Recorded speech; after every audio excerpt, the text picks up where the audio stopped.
lab demo. So I will discuss now for the data science part of the actual demonstration. Okay, so let me proceed first with the Python. So open the Python. So the Jupyter Notebook. So here is the Jupyter Notebook. I will maximize so that you would see my entire screen.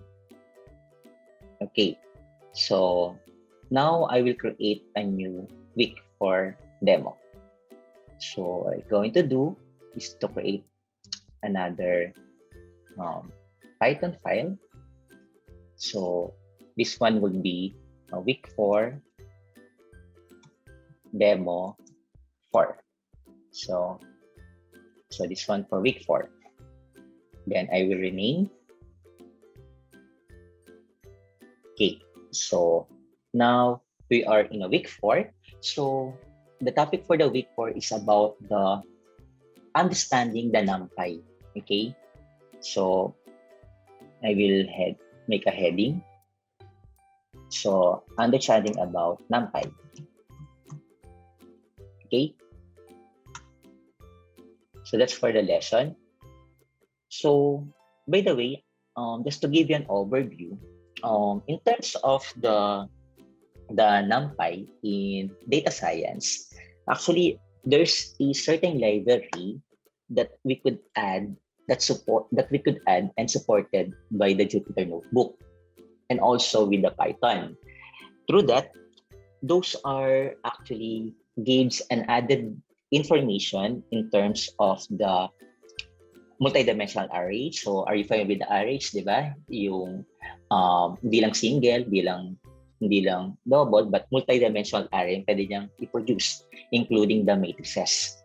So through that, ginagamit to create a large or collection of data in terms of mathematical function. Still, there's a mathematical function. And also, we could use that for the particular array that we could import. Okay, so NumPy means numerical Python.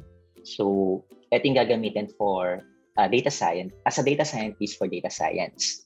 Okay, then later on, I will teach naman yung part ng pandas. Kasi dalawa yan eh. NumPy, tas pandas. Pero prior to pandas, dapat, basically, alam mo na yung NumPy. Okay? Or NumPy. In some other language, it's NumPy or NumPy. Doesn't matter. Py is Python. Num is numeric. Okay? So, with that, I will start my demo in terms of the NumPy. Okay? So, we could start first with the subtopics. So, what are the subtopics? So, first, these are the subtopics that we're going to use. Okay? Just to give you an overview, what are the NumPy data types? Okay. Then the second one, what are the NumPy arrays? And the third one is what are the indexing? Okay. So what are the indexing? Indexing in terms of process and selection. Okay. And what else? You can learn here about the NumPy operations. Okay.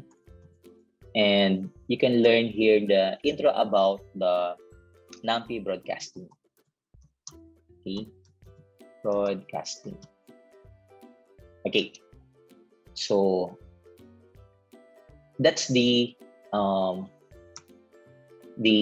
subtopics that assigned here in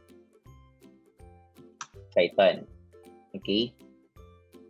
So with that, first we need to configure, or we need to test what are needed to import. Okay, so what are those imported files? So first we need to import. Okay, so take note, tab, meaning there's a lot of import that you need to import. So in NumPy, automatically, may built-in na siya, pero kung wala, you're going to install. So, click numpy. Okay, so sabihin meron siya na package. Pag wala, gagawin mo, install mo, pip install ka. Kasi since na meron naman, so enter. Then, yung variable natin, for example, set natin numpy as numpy. Okay, that's how we could set. Then, after which, we come up with, after you import from, okay, from, of course, the name of numpy. From numpy, then we could use also an import through the use of wildcard. So we could use, parang sa Java, di ba? Pwede ka mag-import, okay, ng another process using the asterisk. Okay, using the asterisk. So asterisk means the wildcard. Okay, so meaning you could import all process in numpy configuration. Okay, so you could run that. Then after you import, so that's a time that you could come up with a process. So example, what are the different data type in numpy that we could use? So they have an integer, they have a string. So there's a lot of data type. Okay, enable for you to know what are those things, simply test. So test muna natin. Example, we import a numpy as, okay, sample. We need to import a numpy as np, then create tayo ng variable, example. D is equal to, for example, is numpy dot. So we don't know the data type yet. So click tab. So there's a lot of data type here that you could use. Okay, so data type. Okay, so as you can see, the data type that you can actually use is dt. Wait, the numpy dot dt. Yan, data type. So click the data type. For example, is you need to call the np for numpy as declared, and then sample. We need to initialize the data type from, example, we have 32-bit, 64, 128. So click the tab. So let's see, for example, we need to come up with the integer value with, hanap tayo, 16 ba, 32, 64. So sample, we use 32-bit. Sample, np dot int 32. So yan, yan siya, di ba? Then, check natin yung laman ng D kung gagana magka-process. Check natin kung na-import siya. So, check natin, print, and then, process mo yung na-print na D. Okay? So, through that, dapat makita niya to na nasa library siya, nasa package siya. So, that's how we import. So, technically, it should be, the process should be an int32. Okay? So, run natin. Shift enter. So, that's it. So, int32 will be a running one. But, if you're going to check naman yung mismong laman ng list niya, ng array niya, so what we're going to do is to come up with a list. Okay, so how you can use that? So list, then sample list natin. Siyempre, di ba sa list laging nilalagay natin yung pinaka set ng element. So example, we need to set number, any number. Example, 2, 3, 4. So last time, tinuro sa inyo yung list. So dito naman, yung list, i-array natin para ma-execute natin yung particular process. So paano natin ma-execute yun? Array is equal to the change ang numpy natin. Click natin yung np. Of course, np. Okay. Numpy that, of course, that tab array. Okay. So after the array, then click natin yung pangalan ng list. So if we're going to come up with the list, so type natin is list. Clear? Because that's the name of the list. Then, prior to that, we're going to print now the array. Print now the array. So if you're going to print an array, okay, that's a time, comma, click mo yung array na variable. Tama? Kasi yun yung pangalan ng variable na dineclare mo. So, through that, pinilip mo yung array na mismo nandun sa element niya, then tsaka mo siya tatawagin. So, you could come up with type. You could type the name of the array. So, example. So, that's the name of the array. So, technically, kaya ang word pala ng type, keyword siya. Di ba, tinuro ko sa inyo before, yung sabihin ng type. So, just to recap, yung type, yung mismong word na i-display niya para makuha niya yung array element. So, technically, ang magiging execution process niyan is array, and then the list of an array that you type with a particular variable of an array. Clear? So, run natin. So, that's it. So, array, ito yan. Then, the 2, 3, 4. So, the output will be the numpy that and the array. So, ito yung number ng array. Okay? So, with that, we could also use an array with a different process. Pwede din kasing gumamit ka ng mag-import ka ng particular process ng mga videos and so on. Katulad ng gawa natin before, mga links, pwede rin na-execute mo yun. Okay? And then, what else? We could also use a different ways to create an array. So, what are those things? So, first, we need to come up with the number with the integer value. So, sige nga, try natin. So, example, first way is, kasi there's a lot of way, no? May tinatawag na array, arrange, we have zeros, line space, long space, ay random. So, maraming ways.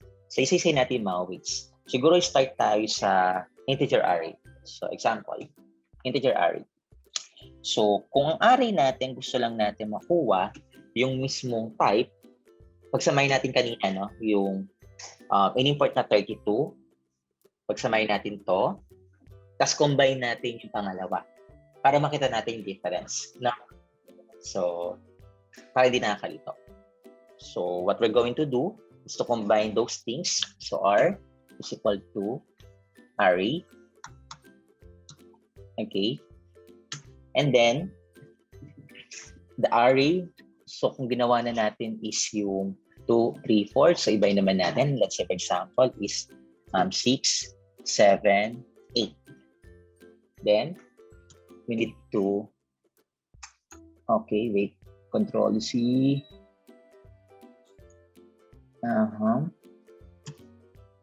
Task ko lang. Okay. Then, right after that, we define the element. Then, that's the time we need to print an array. So, parang katulad lang din kanina. Okay? Pero pagkasamahin natin siya. Okay? So, print natin yung word na array. And then, yung R, no? Parang kanina lang din to, no? So, anisin lang natin. Para at least alam nyo saan siya nag-execute. Okay? So, those are for the array. Then, eto yung sinasabi ko sa inyo. Yung type of an array, pagka pinrint mo, another print. So, pinrint natin, sample lagi natin, type of array, check natin ha.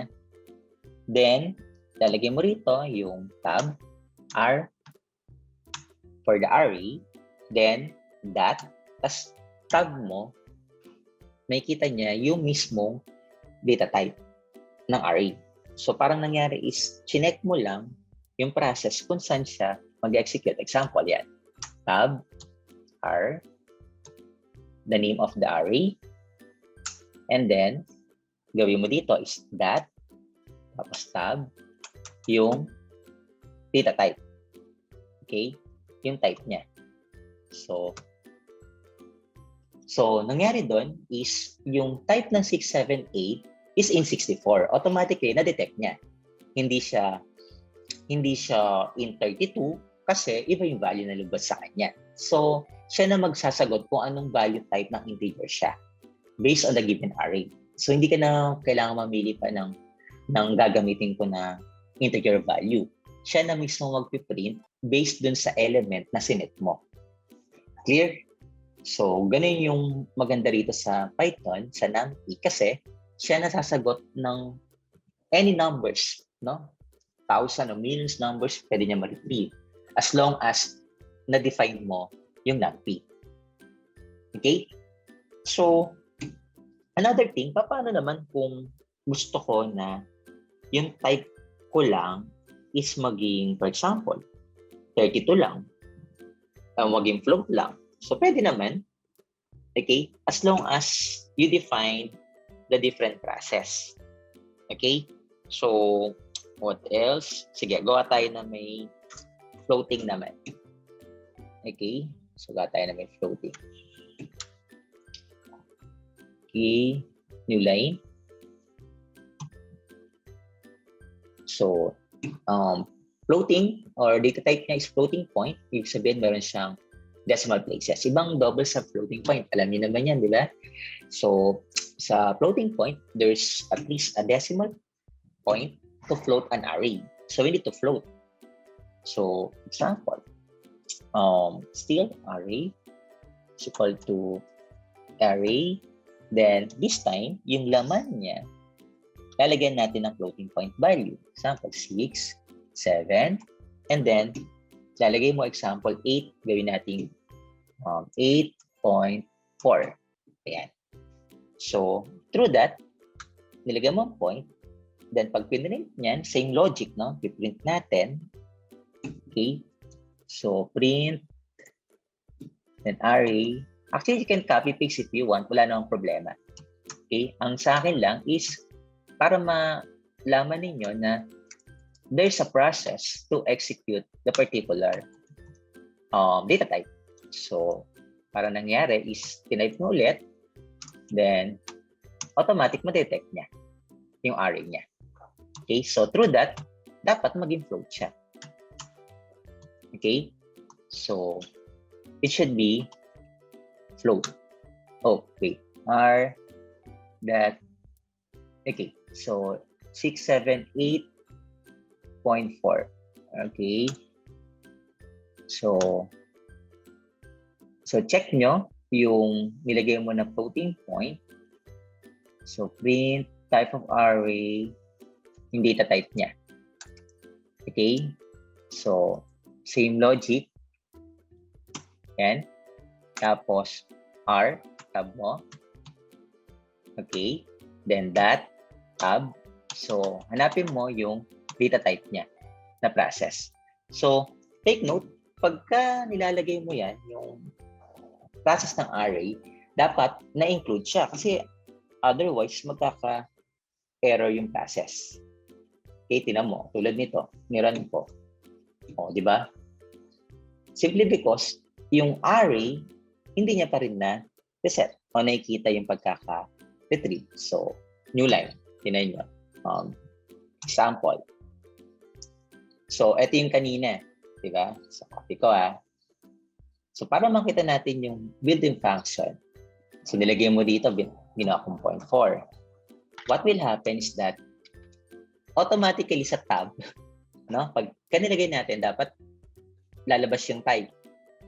Okay? So, may mga ganong part na kailangan mong iset in particular type. Example, type of array. So, hindi mo nilagay yung type. So, technically, mag-error talaga. Okay, so pinagkaiba nun dun sa based sa type error. So normally, case sensitive siya pagdating sa type error, pagdating sa functions na kailangan niyang ma-set. Okay? And then, another thing is, example, new line, new line. Okay. So, paano naman yung process na, for example, naglagay naman ako ng floating point na madidetermine ko yung mismong part na i-declare ko yung word niya sa float, tapos ilalagay natin yung mismong laman ng floating point value. Paano naman yan? Sige. So, nilagay ko to. Siya pa rin. So, ang gagawin ko, palitan natin to na para maiba naman. Yan, 7, 8, okay, 9, for example. Then, nilagay ko rito yung data type. So, tingnan nyo, comma, then tab. So, pwede mo siya dito hanapin yung mga data type. Example, float. Ayan. So, pag nakita mo na dyan, then, enter mo siya. Then, same logic. So, mag-execute dyan is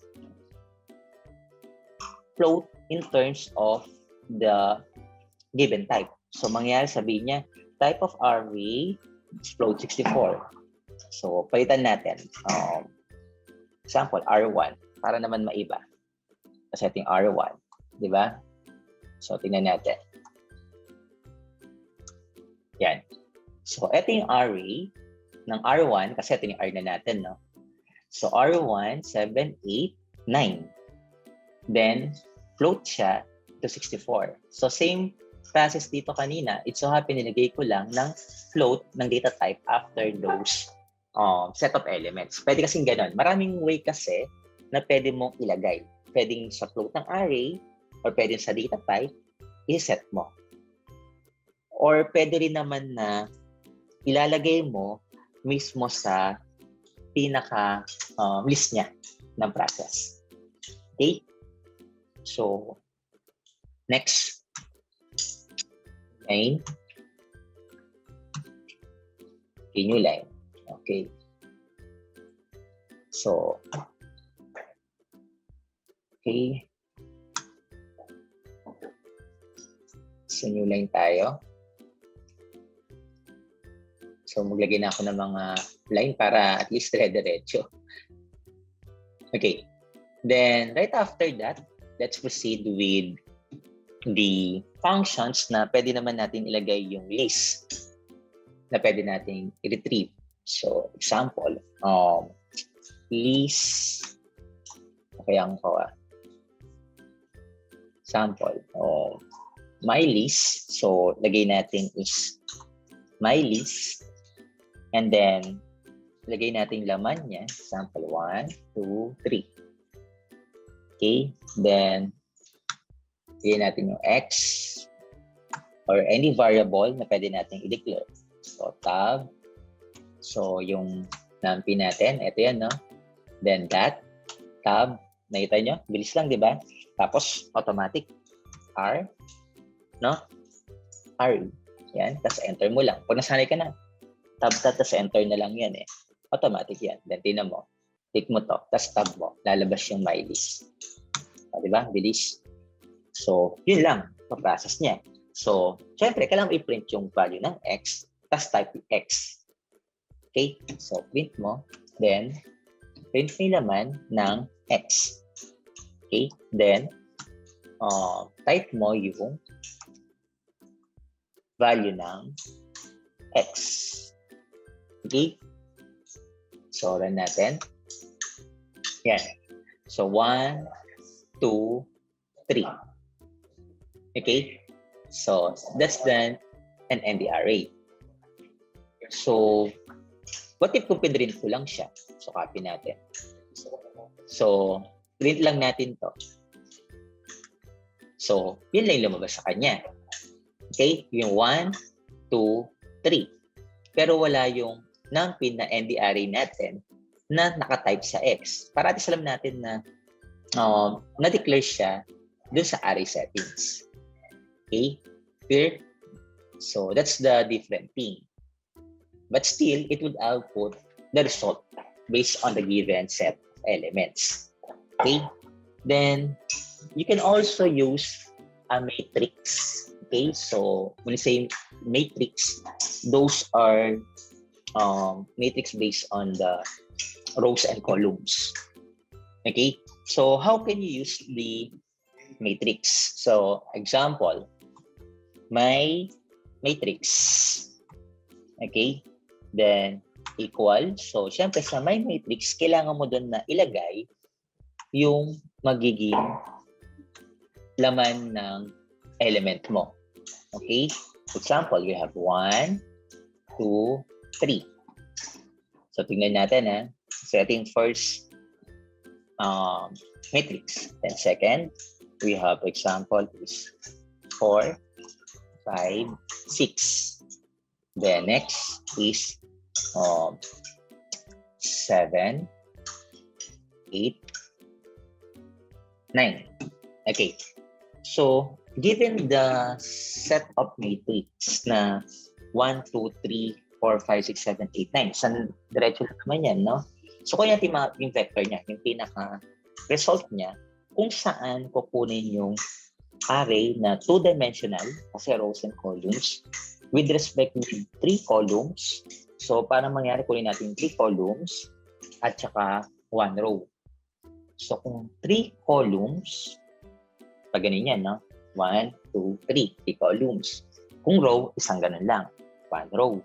So, para ma-arrange natin siya, kailangan natin yung NP array natin na iset. Sige, run muna natin to.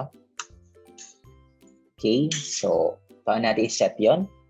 So, tab, NP, dot, then array. Then, yung laman niya ng matrix. Tab, my matrix. Okay. So, automatic yun. A-arrange na ngayon yan based on the provided matrix. So, arrange na yun into 3 columns, then 1 row. So, paano mangyaring itsura niyan? Mangyari is yung column niya, ito, magiging 1, 2, 3, and then 1, 2, 3, 1 column, second column, third column. Tapos ang magiging rows niya is yung mismong 4, 5, 6, 7, 8, 9. 4, 5, 6, 7, 8, 9. So, in-arrange lang niya. So, ganun yung mangyayari. So, mangyayari dyan, yung 1, tapos yung 2, tapos yung 3. Diba? Tapos, lalagay natin itong 4, 5, tapos 6. Diba ganyan? Tapos, after that, lalabas naman yung isa. Yung 7, 8, 9. So, parang nangyari is, lagay lang niya yung part kung saan siya naka-arrange. Bali mangyari, ang two-dimensional siya, rows and columns, na yung matrix niya is 3 columns. Ito, 3 columns. And meron tayong 1 row. Okay? Ito kasi 1 row to eh. Okay? Column pa ganyan. Okay? So, yun yung magiging process niya. Sige, run natin. Okay, so tama. So 1, 2, 3, 4, 5, 6, 7, 8, 9. So, mangyari is 1, 4, tama, 7. Then 2, 5, then 8, then 3, 9. So, yan yung arrangement ng matrix niya. Okay, clear? And what else? Another way, we need to create array based on the range function. So, paano yung range? Di ba tinuro sa inyo yung range na? Nag-set tayo. So, recap natin range. Example, we come up with the least, then range. Remember this? Yung range na ilalagay natin. For example, lagay ako ng initialization, for example, 0, then to 5, for example. So, technically, n-1 from 0, so magiging output niya is 0, 1, 2, 3, 4. Tama? So, yung magiging output ng execution niya. Sige, run natin. List. Range, 0, 5. List. Okay. So, take note, list, small, then, yung range. Okay, kasi meron akong list dito kanina. So, siguro gawin natin list 1. Okay. So, range, then, 0, 5. So, minsan kasi, ganito yung nangyayari dyan, no? So, yung process ng in-execute mo, pag na-call niya yung isang range, so, mag-declare ka ng isa pang object para at least may process yung range niya na hinahanap. Okay? So, tingnan natin. Okay, range. Okay. So, list. Masyado malaki. So, what will happen this one? So, check natin. This one is not declared. So, meaning, hindi pa siya na declared sa process natin. Okay, so run natin. Okay, run. Wait lang execute ko lang yung ko. Process. Masyado malaki. Start ko lang tong kernel ko, Okay. Okay. So, lakihan ko, Yan. So, you can restart your process kung wala siyang na execute. No? So, marami kasing way to clear the particular process. You could use list 1, and so on. So, another one. So, list, then, yung range itself. So, tingnan nyo, diba? Space niyan, and so on, napaka, niyan, na process. Example, 0, 5. Okay? So, run. Okay? What happened with my list? Module. List. Okay. Nakuha ko na din sa may list ko. Okay. Range. No name ng list. Okay lang. Okay. So, balik ko lang. So, run natin. Shift enter to run. Okay. Process. Okay. Then, after that, nakuha mo yung range, hindi pa siya na-define. Gagawin mo para ma-define yon. So, mag-error talaga siya, no?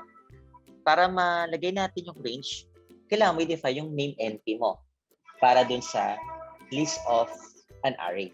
So, technically, mag-error talaga yung process. Okay? So, pwede mo naman kasi na dalhin using kanina, no? Ulitin natin. Pwede naman kasi na idiretso natin, kung nag-error, call natin yung NP. Okay? So, sige. Di ba meron tayo rito na NP range, kanina. NP, then that sample. Arrange natin. Okay?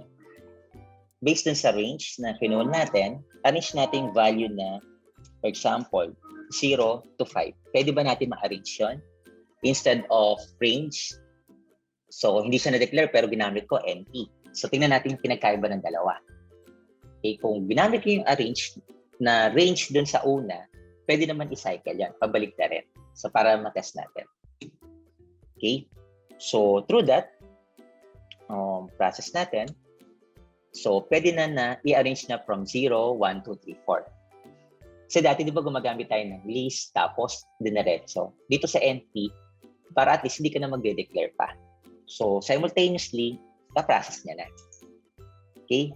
Kasi kung mag-range ka, nilagay mo yung range ng 0 to 5, 0, 1, 2, 3, 4, same process naman siya.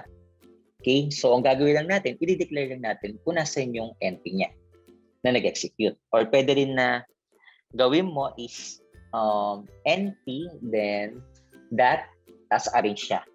Pwede rin yan. Na what particular number. Kunwari, 1, 3, 5, and so on. So sige, gawin natin. Try natin. Name p dot example, arrange natin yung array. np dot tab arrange. So example, maglalagay ako. What will happen kung 1, example 11, 2. Garan ba to? Check natin. Yan. Tingnan nyo. Yung format niya, hindi siya execute. Simply because hindi siya naka-define. Okay? So yung mga ganong process, pwede naman kung ma-define siya. Okay? Then, sa NP, pwede rin malaman kung ilang number of zeros or 1 or number of zeros na pwede siyang i-process or execute. Okay? For example, NP dot numbers is zeros. So, sabihin, wala. Zeros. Pero, ilalagay ko yung laman. Example, ang value ko is 3, 4, whatever values that. Example, lagay ko ng 3. So, technically, yung 3 na digit, gagawin niya yung 3 into 0. Mangyari, 0, 0, 0. So, yun yung process ng NP. Okay? So, run natin. So, yan. 0, 0, 0. How many zeros that in an array list would execute based on the zeros and ones? Okay? Paano pag ginawa natin is combination? Sige. Paano yun? May zeros, gawin natin yung ones naman. Or kung zeros pa rin, pero lagyan natin ng another digit. Okay? So, arrange natin. NP zeros. Then, zeros. Okay? So, lagay natin example is, lagyan natin ng ng row. Gawin natin is 3 rows, o pwede rin 4 rows, 3 columns. Depende sa inyo paano i-set. Okay, example, 3 and 4.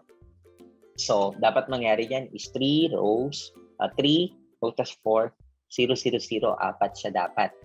Sige, try natin. NP zeros, 3, 4, kulang ako. NP zeros, NP dot zeros. So, kulang ako ng open close. Then, example laman niya, okay, 3, 4. Kasi array eh. So, careful kayo, no? Sabi niya, cannot interpret as data type kasi hindi siya naka-call. Okay, so sige, run natin. Ayan. So, through that, tingnan niya kung how many zeros, 1, 2, 3, and 4 zeros. Okay? Yun another way pagdating sa array. Pag may zeros, try naman natin na merong ones naman. Okay? Pag ones, okay, ones, so automatically, 1 naman lalabas. Okay? So, mag-set ka ng ones. Example, 5 1. So, yung NP na 1, 5 na siya. Okay? And then, kung gusto mo naman, na same logic kanina, okay, another thing, punta ako doon, new line. Hindi ako makapag-new line. Okay? Lagyan na akong mga new line. Para, okay. So, NP once, add ako ng taas ko pa para makita ko yung mga errors. Lakayan natin. Ayan. Okay. So, same logic din, no? Pwede rin dito na NP once plus 3/4. Ganun din mangyayari, no? So, ganun lang execution niya. Sige. Try natin yung once pa rin. And then, ilagay natin yung sample 2 saka 5. Okay, so 1 siya, no? 2 saka 5. Para may iba naman. Ito kasi kanina 3 saka 4. Para makita yung pagkakaiba. Okay, and then tingnan natin kung anong type siya ng integer. So, tingnan natin kung anong type ng integer. Example, type 1. Ano ba yung type 1? Integer? Yes. Float ba? Hindi. Kasi wala naman whole numbers siya. Kung 1.5, magiging float. Pag type 1, magiging integer dapat siya. Yeah, tama, integer. Nakuha? So, depende. Kaya 1.5. So, automatically float. Do you follow? So, depende yan. Nalagay mo siyang ganyan. So, floating point value pa rin siya. Okay? Kasi may decimal. So, run ulit natin sa integer. And type, example, A, it should be not defined. Di pa siya na process. Okay? Kasi variable pa rin tinignan niya dito. Okay? Numbers. 5. Okay. Then, what else? Pagsamahin natin yung value. Okay na tayo. 1.0, int, double. Okay. How about if check natin yung mga linear spaces. So, ang tawag dito is, new line tayo. Ang tawag dito is arrays through linear spaces. So, para sa may linear spaces. Okay. Markdown. Okay. Ano yung shortcut ko? Markdown. So, run natin. So, new line. Okay. So, array through linear spaces. So, paano naman yung linear spaces? So, per particular space, bibilangin niya. So, example, ang line space natin is example, NP, tapos lagay natin is yung line space. Okay? So, kasi sa array kasi, including the trailing spaces, binabasa niya. Di ba? So, depende na lang yan kung paano niya execute. Example, ito. Meron ako dito na 0, tapos meron akong 10, tapos meron akong 3. So, paano kanya babasahin yan? So, bali, pag pinol niya yung spaces niya dito, from 0, tapos bilangin niya yung 3 na nakadeclare sa kanya, then 10, ipaprocess niya pa rin. So, tingnan natin line spaces niya. So, 0, 1, 2, 3, tama? 5, and 10. 0, 1, 2, 3. Siyempre, di ko na bilang yung ano niyan. Nag-ibilang na yung spaces niya. Okay? Okay, tapos new line. Another line. Okay. Another line. Ay, nagawa ng shortcut ko. Okay. Then, next is that, paano naman kung mag-generate tayo ng may laman na values? So, lagyan natin ng laman. Line space. Sa example, lagyan natin ng laman na na 30. Yung instead of 3, gawin natin 30. Okay, so 0 pa rin. Tapos 10, gawin natin 30. What will happen kaya? Yung gawin natin 30. So technically, from 0, 1, 2, 3, bibilangin ng ganun spaces niya. Or 0 to 10 pa rin, kaso nga lang, hanggang 30 spaces niya. Okay? So, yan. 0, 1, 2, 3, 5, 0, 0, 0, 7, 8, 9, 10. So, automatic niyan, binibilang niya yung arrays niya for the line spaces. Okay? Then, what else?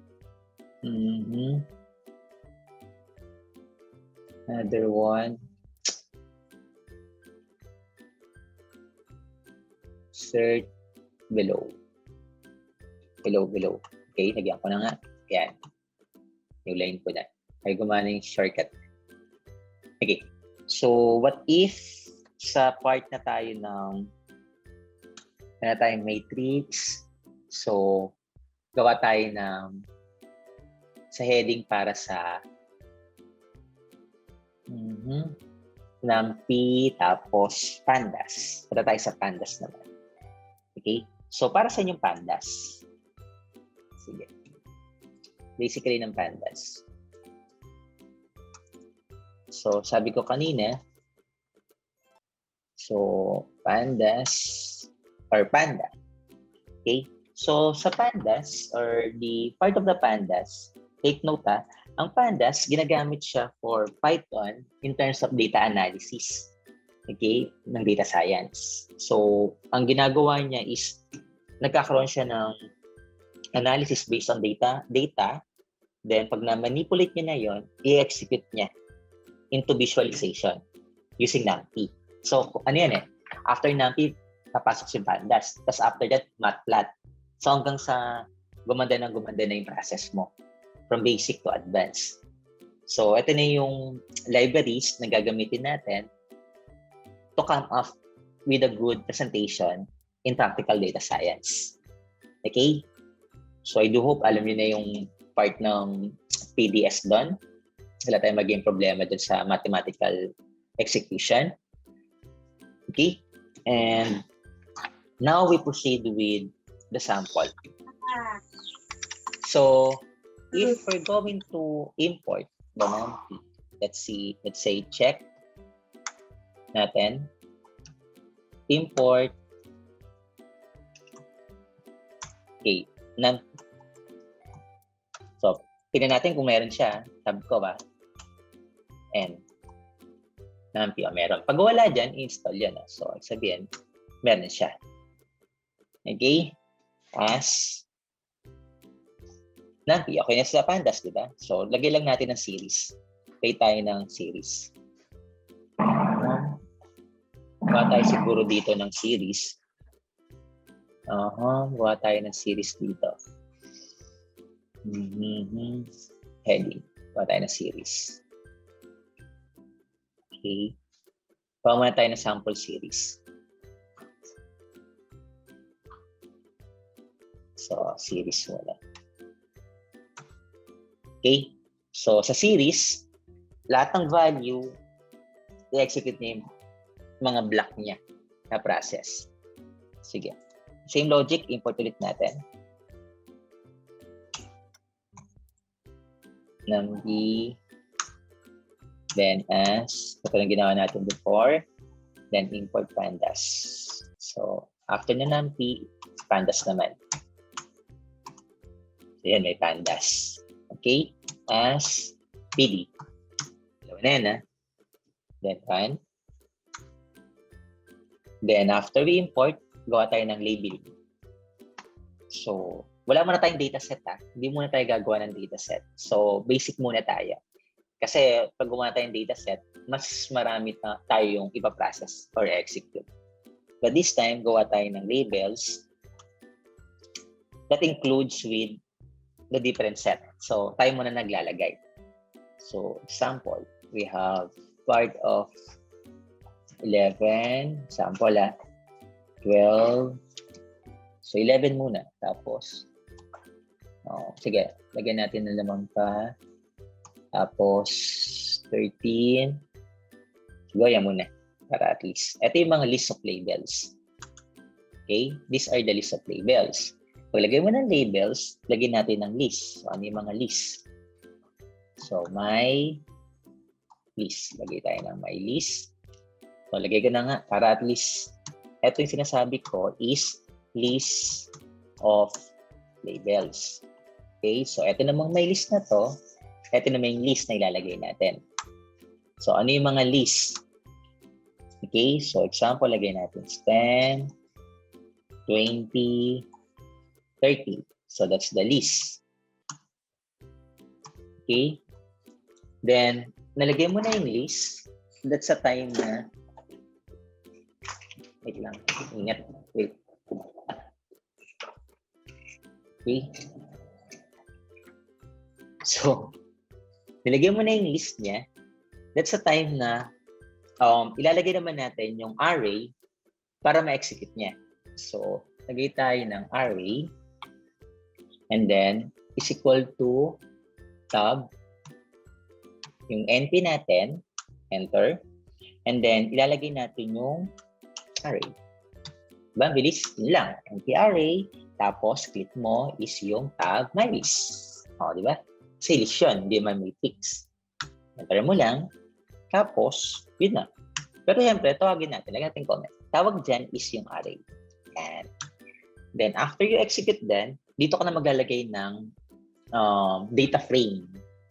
Okay? Mag-declare tayo ng list ng tinatawag natin na kung sa database, ang tawag din is yung data dictionary. Okay? Yung pinaka-label ng bawat isa. Okay? So, example, lagay tayo ng mga key values. So, example, D for our key values. Example, key 1 or first key. Okay? Example lang to first key. Okay? Sa first key, lagyan natin ng value. So, lagyan natin ng value. Sample, value 1. Yan. Sample lang Tapos, lagyan natin ng key 2. Okay. Tapos, lagyan natin ng value 2. You follow? Key 2. Sample, key 2. Yan. Tapos, lagay natin yung ito lang ginawa na kanina, value 2. Paratis malagyan lang natin, even if wala pa siyang dataset. Okay, then, tama. Lagay naman natin yung key, third key. Then, after the third key, okay, lagay natin ng key, key 3. Okay, tapos, yan, value 3. Sorry, value 3. Paratas malagyan lang natin. Nilagay natin yung first key na meron tayong value 1, tapos may second key tayo, may second value tayo. May third key tayo, may third key value tayo. So, ang tawag doon yung mga tinatawag na dictionary. Okay? That's what they call a dictionary. Okay? Through the dictionary, lagay muna natin yung set niya. No? Sige, alam muna natin yung set. Then, after that, print na natin yung labels. So, print natin. Print natin yung labels. So, how we can print the labels? Okay. So, nagalagay lang tayo ng frame, Then, labels. So, labels ng sample. First line. Then, yan. Pangalan niya is my, okay, tingnan ko tab, my list. Yun. Okay? Para sure lang. And then, new line. Okay. Then, next, array. Array. R. Sige. Since that's a string, okay lang. Array na lang. Then, tsaka natin kunin yung array. Yan. Para maayos. As array. Okay. Okay. After the array, so call na natin yung another line. Okay. New line. Then, yung name ng dictionary. Then, dictionary. Okay. Then, tab, the dictionary. So, what happened with this? Okay. So, with that print, okay, we have some labels with the name of those labels, okay, with the new line for the my list, Lima 1, 2, 3. So, it represent based on the series. So, sabihin, check lang niya per series yung process. Kasi sometimes, yung series, di siya mag-execute kung ganun lang yung mangyayari. So, we just simply creating the series. Okay? So, as you can see, yung labels niya, ito yun. 11, 12, 13. Ito na yung list. Tapos yung 10, 20, 30. Kaso yung my list, di niya na nakuha. Kasi, yun, huli ka. Dapat meron dito my list. So, hindi natin nalagyan ng single, ng my list na pangalan, no? So, lagyan na lang natin. Pwede naman yan. Sige. My list. Okay. So, yan. Single quote. Tapos, comma. My list. No? Para maayos. Run ulit natin. Ayun. So, yung labels. Okay. Then, yung my list na 10, 20, 30. So, ito yun, no? Tama? And then, yung array na 10, 20, 30. Okay? And then, yung dictionary na key 1, value 1, key 2, value 2, key 3, value 3. So, pinulit lang niya according sa series. Okay? So, with that, we create a series based on the process. So, ang tanong doon, sir, paano kung wala namang series ang gagawin ko? Kumbaga, parang, paano naman kung ang series ko merong with and without index label? So, paano yan? Paano pagka walang index label? Sige. Lagay ko. Bold. O paano kung mag-create tayo? Example, creating, step by step, Example, creating series with and without. With and without index labels with this. Okay, so paano pagka ganyan ang lalagay natin? Okay.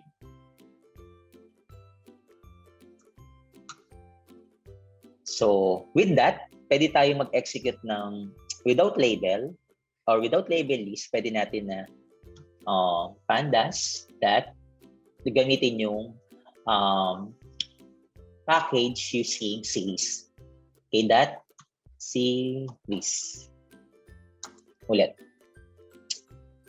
pd dot tab series. Ako, hindi maano yung series. Sige. Process natin. Kung wala pa, okay lang. Create na lang tayo ng series. Let's see what will happen. Then tab my list. So check natin what will happen. So through that, ang ginawa niya, yung series ng 10, 20, 30 start from 0, 1, 2. So technically, still 10, 20, 30, but we come up with the index 0, index 1, index 2. Then, mapasok yung data type na 64 for integer value. So, ganun lang yung execution niya. So, same logic if you're going to run a particular process. For example, kung gusto ko naman na, paano gusto ko naman na i-run yung kanina, eto. Example, eto. Paano kung eto naman, yung 11, 12, 13. Tapos gusto ko, eto gawin kong 11, 12, 13, tapos gusto ko 10, 20, 30. Paano naman kaya yun? Ito kasi kinuha mo lang yung index niya. Okay? Paano naman yun? Kung kukunin natin yung 11, eto 11, 12, 13, tapos 10, 20, 30. Okay? Sige, try natin. Okay na to, naroon na natin. So, try natin yung ganun na process. Okay? So, still, pd that series. Okay? Then, tab. Dito yung my list. Okay? Then, click mo tab. Then, yung mismong laman ng index. Okay? So, yung index. So, click, may index ba dito? Yan, index. Yan, equal. And then, yung pangalan ng labels. Tab natin. Yun, meron. Okay? They follow. Yung index na name is labels. So, tab. Yun, no? Uli. Labels. So, ibig sabihin, yung label nito, okay, lakayan ko yan, para larger. Yung label nito ng series na galing dito, okay, inassign ko lang. Para at least magkaroon siya ng value. Example, 11 na magkakaroon ng value 10. Tapos yung 12, 20, 13, 30. Then, piprint niya kung anong data type siya. Kung integer 32 ba siya, data type niya ba in 32 or 64. Siyempre, hindi ko pa alam. Tingnan natin. Kung tama yung mangyayari, tingnan natin. Kung 64 ba o 32. Basta gusto ko yung mangyari. So, tingnan natin yung process. Run. Ayun. So, tama. So, nakuha niya, 64, ano pa rin siya, integer value. Okay? And then, what else? Data frame, meron na ako na-set ko na yung arrays. Meron na ako na create na series. What else? Siguro, i-ano natin yung mga ibang process para at least next meeting yung importing na mga data frame sets or mga frame sets. Okay? Sige, isa na natin pa. Without label, shortcut. Okay? Okay, pwedeng without label. So, diretso mo na yung laman ng array. Yan. Pwede naman yan. Automatically, reset niya na yan. Okay? Nakuha? So, shortcut ko na. Clear? Then, what else? Ano pa yung another way niya? Kung gusto ko na yung labels na import natin without having the process of key value na yung label niya is i-execute niya. Paano naman yun? Yung key 1, value 1, key 2, value 3. Paano yun? Key 1, value 1. Parito, key 1. Paano naman key 1? First key. Tapos may value 1, key 2. Paano naman yun? Okay, so shortcut natin. Maganda kasi pa itong pwede natin i-shortcut na process. So, pwede natin i-shortcut yun. Simple lang. Matatawa ka. Yung D na to, kukol ko lang na value. Mabilis lang to. Paano ko i-call? Sige. PD, okay, dot, then series, then call ko yung laman niya as D. So, lahat nun, lalabas na. Okay, kasi yung D na data na nakadeclare dito sa nakaset kay Pandas. Okay? So, what else? Then, right after that, okay?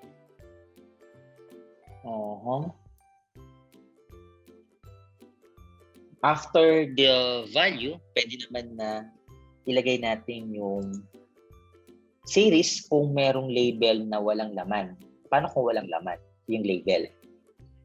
So, meron kasi pag walang label. Okay? Paano pag walang laman yung label na ilagay dito? So, tulad kanina, wala. So, ano kayang dapat natin gawin para ma-execute yung ganong way or yung ganong process? Okay? So, how? Let's see. So, how can we do that? PD.steal series.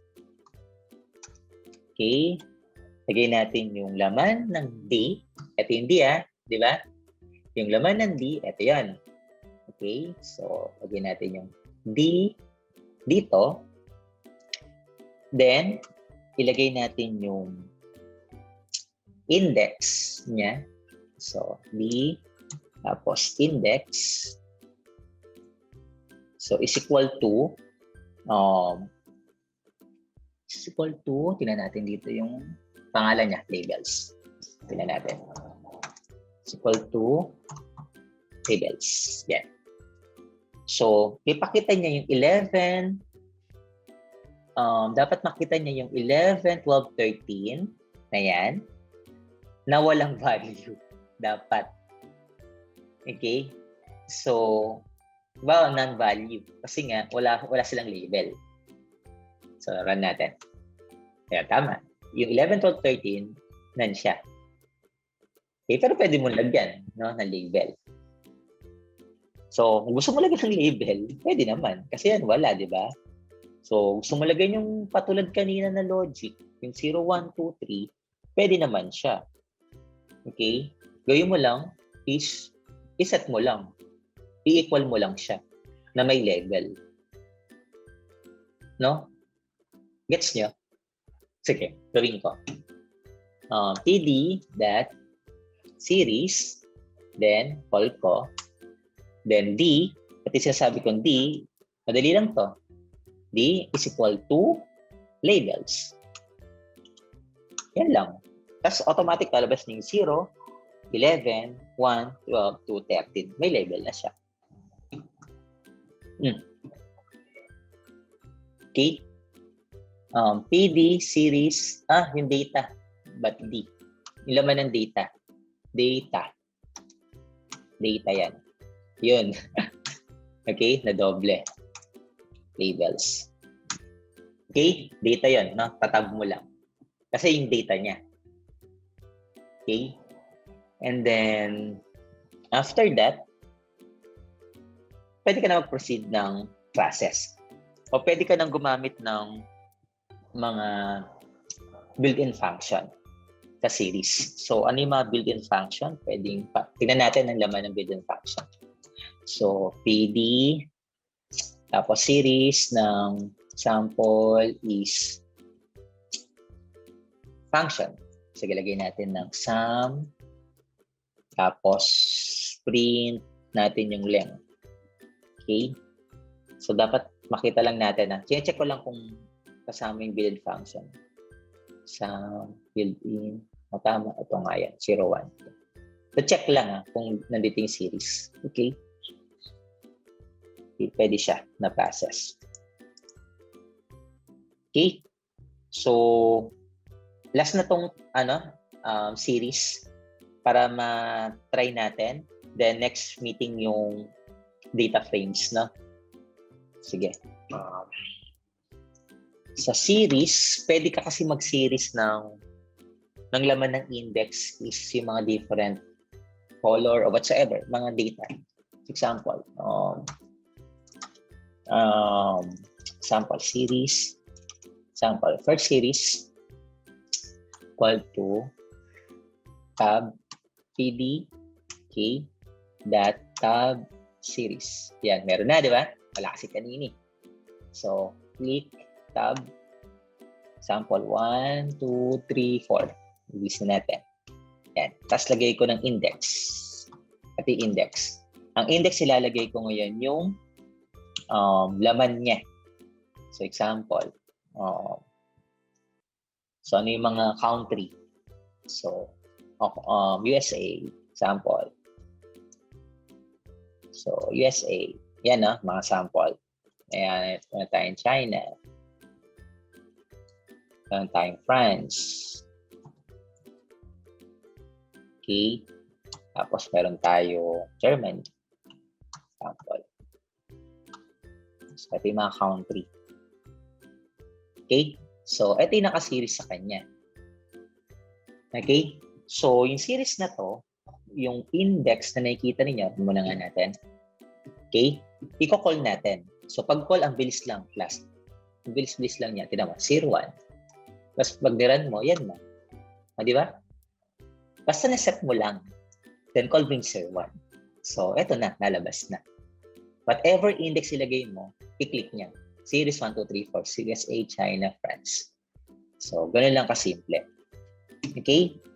And then, kung gusto mo naman na ang laman is yung process na sample, maglagay ka na index niya is 0, Tapos, per series. No? So, pabaliktad natin. Lagay natin yung Japan naman. Sige. So, pwede naman copy na natin lahat to. Pwede naman ganito yan. Okay? So, gawin natin series 2. Okay? Para mabilis na. USA, China. So, gawin natin to Italy. Edit natin para maiba naman. Kasi ito yung Japan. So, Japan. Okay? So, through that, i-rank niya ngayon kung sino yung sumunod sa kanya. So, ganun lang naman din yung process. Okay? So, dali lang siya na execute. Okay? Then, click Series 2. Okay?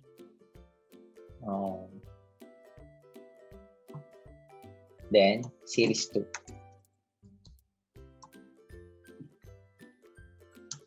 Okay? So, same logic.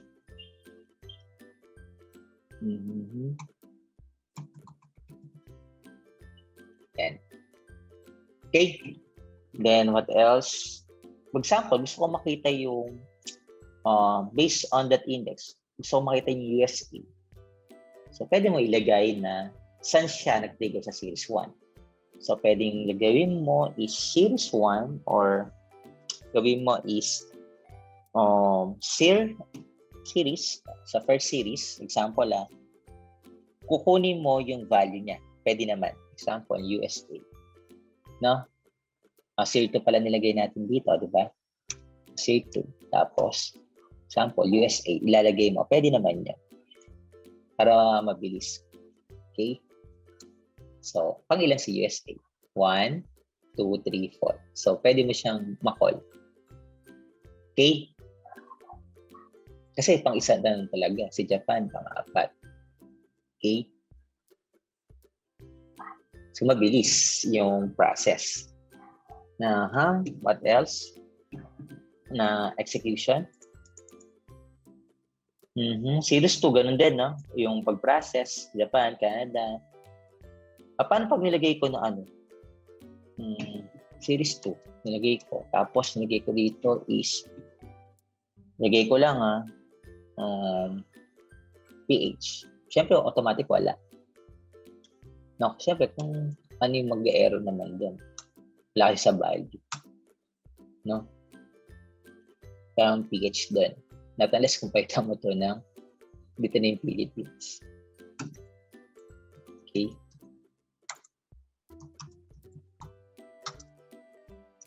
Okay. So, pwedeng ganun. Tapos, call mo na itong Philippines. Tapos, Series 2. Okay. Siyempre, number 1 Philippines. Yan. Okay. Number 1. Okay. China talaga sumunod. Anyways, sample lang naman yan. Okay? So, that's how it execute. And, paano kung magmamatch tayo ng another process? Matching. Combination, pwede rin yan. No? Series 1 to Series 2. Sige, try natin. Series 1. Try natin, Series 1. Then, lagay natin yung Series 2. What will happen kaya na process? So, Series 1 at Series 2. May Series 1 tayo, di ba? Ito. Tapos ito yung Series 2. So, check natin yung dalawa. China, dito. Okay, tama. France, wala. USA, naging siya. Kasi sa Series 1, nilagay natin yung process dito sa index. Okay, so gano'n lang yung mga logic niya. Tapos, check niya kung anong flow. Okay? So, what else? So far yun muna. So, next meeting will be the data frames and other advanced topic. But for now, let's end here. So, see you next meeting. Okay? Goodbye. God bless.